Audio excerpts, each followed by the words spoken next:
What's going on, YouTube? Vince here from Team Gins. How's everybody doing? And I'm here today giving you the first of a bunch of new deck profiles I've got coming your way. This is, first off, I wanted to start off with my Worm deck profile. Just because it's the deck that's changed the most because of the new format coming January 1st. So without further ado, let's get into this, shall we? I'm still running the Rabbit and the 3 Shock Trooper. I brought Kage to Kage down to 2 just because I was drawing it way too much. But to be honest, it's been a lot better recently than it has been in the formats past. It's still a great combo, especially if you open up with it, which I do pretty fairly often. You'd still go into a first turn King of the Feral Limbs, which is great. Moving on, we got, of course, your 3 Worm Zex, and with 3 Worm Zex comes 3 Worm Yagan. That's pretty standard.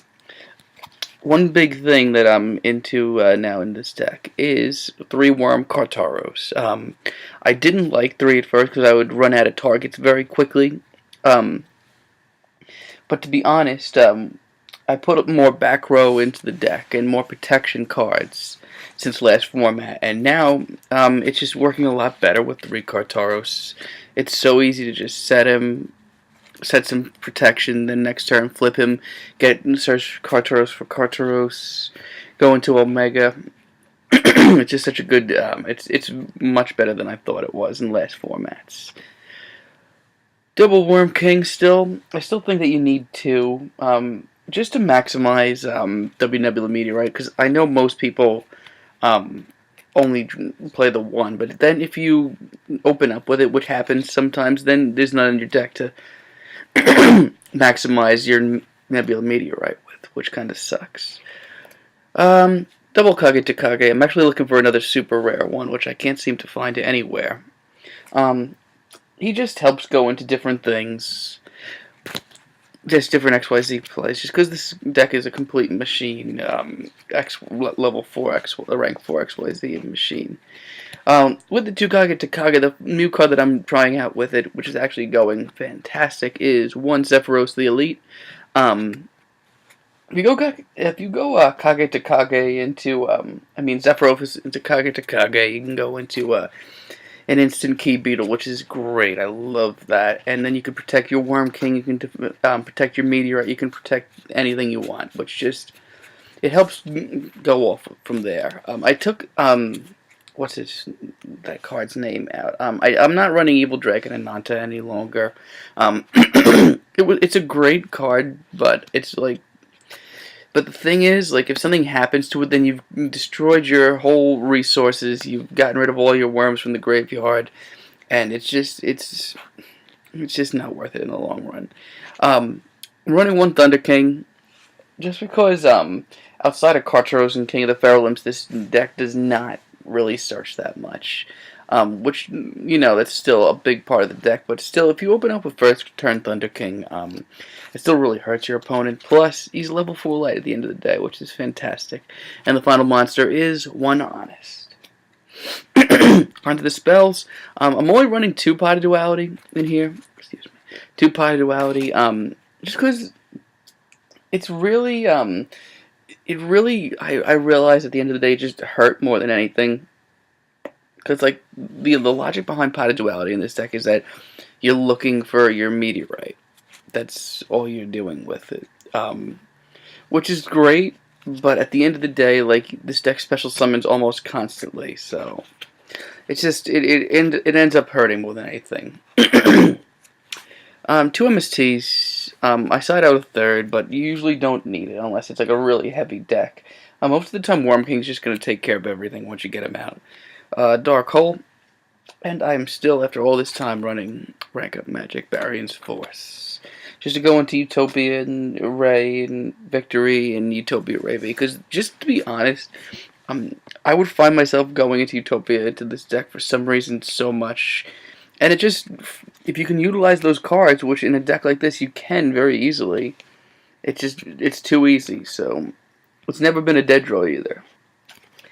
Onto the traps. 3 Nebula Meteorite. Heart of the deck. way too good of a card. Solemn Warning. Torrential Tribute.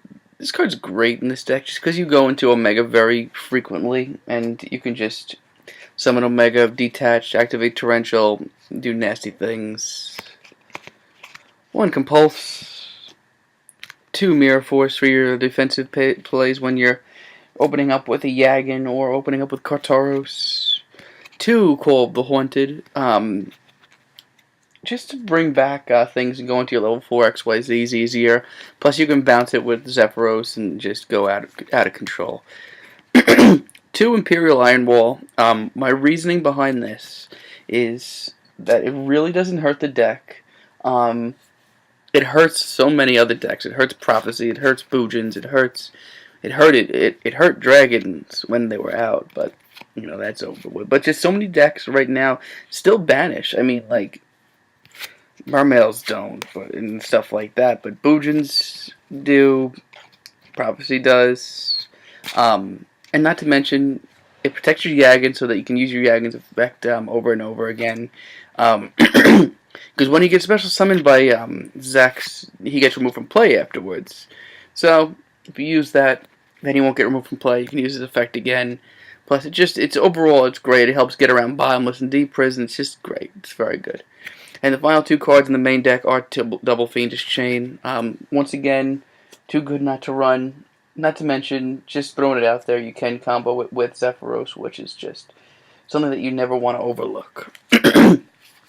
As for the extra deck, 2 King of the Feral Limbs, 3 is just way too much. But sometimes something happens to that first one, and the point is, he searches out every single card in this deck, except Thunder King and Honest and Zephyros. But still, he searches out everything, so you really need him sometimes.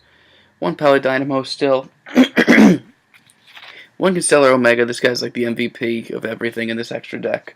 I don't have an M7 right now to put in here. If I did, then I would find room for it. As you all know, and I'm sure that the dislikes that came on the last video came because of this, but you know what, whatever. Come from the entire Utopia engine, which is just... I find myself going into Utopia Ray V so often, and Utopia Ray Victory's effect is really good too, but I don't use it as much. 1 Gemini Pearl. 1 Cowboy. 1 Dweller, who just seems to be always winning games for me for some weird, strange reason. 1 Maestroke. 1 Black Ship of Corn. 1 Diamond Dire Wolf. And finally, 1 Master Key Beetle. I only run that because I'm running Zephyros and Kage Takage, which I end up having in my hand more times than you would think. I'm just going to go over the side deck really super quick, really speed through this, just because it's kind of important. 2 Swift Scarecrow, because OTKs suck. 2 DD Crow, just because it's like getting better and better all the time. I feel like 1 DD Warrior Lady. Her effect comes in handy sometimes, and she's a level 4 light. 2 Consecrated Light for Black Wings, Dark Worlds, anything that's dark. 2 Fossil Dino. This guy puts in a lot of work. 1 Book of Moon and the 3rd MST. Macrocosmos. There are times, obviously, it hurts our deck a little bit just because you don't get the Zexiag in play. But if you set up your field and then activate Macrocosmos, you can really do a lot of damage. You can do a lot of really nasty things. 2 Mind Drain, just because hand traps really hurt this deck between Zex and Kartaros and just ugh. And the final card in the side deck is 1 Divine Wrath. Sometimes I wish I main decked Divine Wrath because I sided in quite a bit, but what are you going to do? That's the deck that I'm running right now. Let me know what you guys think, and I'm going to probably post up a dual video either tomorrow or the next day of it, or a couple at least. Until then, guys, take it easy.